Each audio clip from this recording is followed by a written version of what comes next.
Shalom saudara. Puji Tuhan, di pagi hari ini kita kembali bertemu di dalam renungan, di dalam kabar baik hari ini.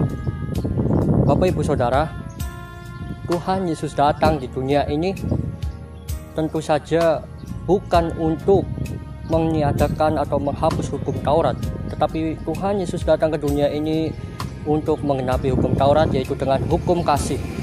Bapak Ibu Saudara, tentu saja kita tahu bahwa kasih mudah dipikirkan, mudah diucapkan, tapi kasih juga susah untuk kita praktekkan dan kita terapkan di dalam kehidupan kita. Bapak Ibu Saudara, nats kita di pagi hari ini terambil di dalam Roma pasalnya yang ke-12 ayatnya ke-9 sampai 21. Beginilah bunyi firman Tuhan. Lembaga Alkitab Indonesia memberikan judul perikop nasihat untuk hidup di dalam kasih. Dari ayatnya yang ke-9, hendaklah kasih itu jangan pura-pura, jauhilah yang jahat dan lakukanlah yang baik. Hendaklah kamu saling mengasihi sebagai saudara dan saling mendahului dalam memberi hormat.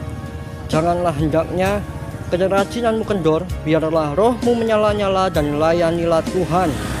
Bersukacitalah dalam pengharapan, sabarlah dalam kesesakan, dan bertekunlah dalam doa.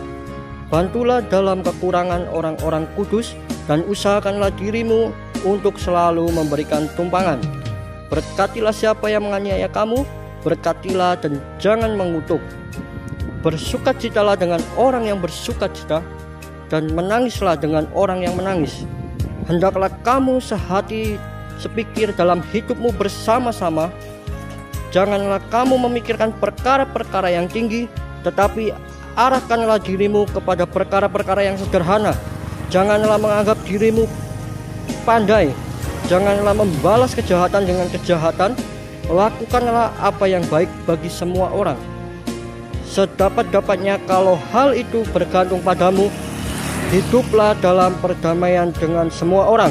Saudara-saudaraku yang kekasih, janganlah kamu sendiri menuntut pembalasan, tetapi berilah tempat kepada murka Allah, sebab ada tertulis, pembalasan itu adalah hakku, akulah yang menuntut pembalasan, firman Tuhan.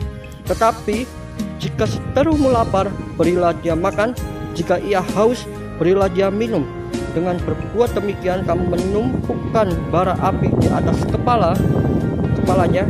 Janganlah kamu kalah terhadap kejahatan, tetapi kalahkanlah kejahatan dengan kebaikan. Bapak Ibu Saudara, di dalam Roma pasalnya yang ke-12 ayat 9 sampai ke-21, Rasul Paulus memberikan nasihat kepada jemaat-jemaatnya di Roma.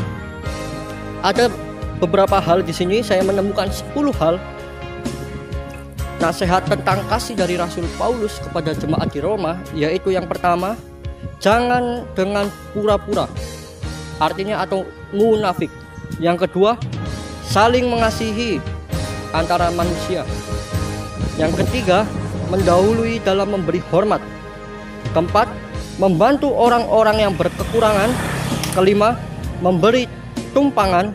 Yang keenam, bersukacita dengan orang-orang yang bersukacita. Yang ketujuh, menangis dengan orang yang menangis. Kedelapan, tidak membalas kejahatan dengan kejahatan. Yang kesembilan, tidak menganggap diri pandai. Kesepuluh, hidup dalam perdamaian dengan semua orang. Bapak Ibu Saudara, tentu saja jika dalam 10 hal yang dikatakan oleh Rasul Paulus tentang nasihat melaksanakan kasih, tentu saja jika kita bisa menerapkannya, kita bisa mempraktekannya di dalam kehidupan kita, pastinya hidup kita penuh dengan damai sukacita surga, dan hidup kita juga menjadi berkat bagi semua orang. Banyak orang di sekitar kita, bukan hanya orang-orang yang percaya, tetapi ciptaan Tuhan, manusia. Terima kasih Bapak Ibu Saudara.